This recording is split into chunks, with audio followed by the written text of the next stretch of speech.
পরিবর্তন এই সংসারের শাশ্বত নিয়ম। কোন রাজা নেই যিনি চিরকাল রাজা থাকেন, কোন ধনী ব্যক্তি নেই যিনি চিরকাল ধনী থাকবেন। এই সংসারে সূর্যের স্থান নেওয়ার জন্য চন্দ্রিমার আগমন ঘটে।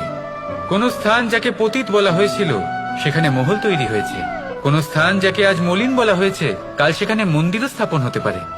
কোন ঋতু চিরকালের জন্য থাকে না, কখনো সময় চিরকাল একরকম থাকে না। আজ যা আপনার কাছে রয়েছে কাল অন্য কারোর ছিল, আজ যে আপনার কাছে রয়েছে কাল তা অন্য কারোর কাছে চলে যাবে। আপনার সাথে কিছু থাকলে তা হলো আপনার কর্ম, কিন্তু সেই কর্মের পরিণামও আপনার নয়। আপনি শুধু কর্ম করুন, বাকি সবকিছুই পরিবর্তনশীল। কিন্তু সেই পরিবর্তনকে দেখে ভয় পাওয়ার প্রয়োজন নেই, তাকে স্বাগত জানান। যদি আপনি হাসি মুখে সেই পরিবর্তনকে স্বাগত জানান, তাহলে এই পরিবর্তনও হাসি মুখে আপনার সাথে থাকবে। আসুন আমার সাথে